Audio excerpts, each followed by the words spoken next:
Hello everyone. Today we will learn about present perfect tense, simple past tense, what's the difference of present perfect tense and simple past tense, and then sequence adverb. Present perfect is a combination of present and perfect, telling about a finished or complete action which has a now or today result. Simple past is the simplest form a verb in English tense, telling about an action which happened before now or in the past. And what's the difference? Number one, unfinished action that started in the past and continue to the present.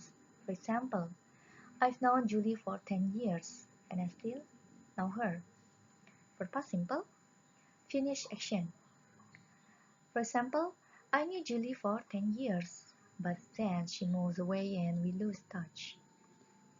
Number two, a finished action in someone's life when the person is still alive.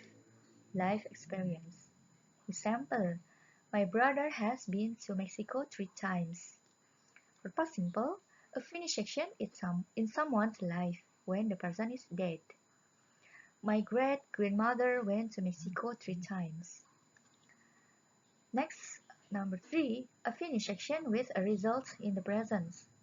Example, I lose my keys. The result is that I can get into my house now. For past simple, a finished action with no result in the present. For example, I lost my keys yesterday. It was terrible. Now there is no result. I got new keys yesterday. Plus, with an unfinished time word, this week, this month, or today. Example, I've seen John this week. For past simple, with a finished time word, last week, last month, yesterday. For example, I saw John last week. Next, what is adverb of sequence? Adverbs of sequence are used to describe the order in which things happen. We often use adverb of sequence to tell a story, write a recipe, and give direction. We use the sequence adverb first, next, then, and finally to describe the order in which two or more actions happen. The first is first. The adverb first is for an action that happens before any other. For example, I have a lot of work to do. First, I will make a cup of tea. We can also use first at the end of the sentences. For example, I will make a cup of tea first. The second is next, for an action that happens immediately after another action or as soon as possible. For example, I went to Bolivia on holiday. Next, I want to go to Brazil. We can also use next at the end of the sentences. For example, I'm eating breakfast now. I will clean the kitchen next. Number 3 is then, for an action that happens after another action if it's not immediate. We can use an and then without a comma.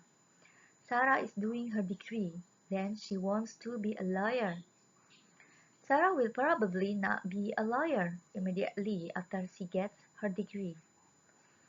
For another example, they went shopping to the they went shopping in the morning and then they went to the zoo.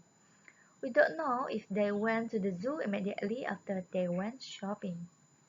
The last, fourth, finally, for the action that happens at the end, after any other or after a long time. We can use finally before the verb without a comma. For example, I work all evening. Finally, I went to bed at 11 p.m. I work all evening and I finally went to bed at 11 p.m. After 5 years, I finally sold the house. So that's for me. Thanks for watching. Thank you.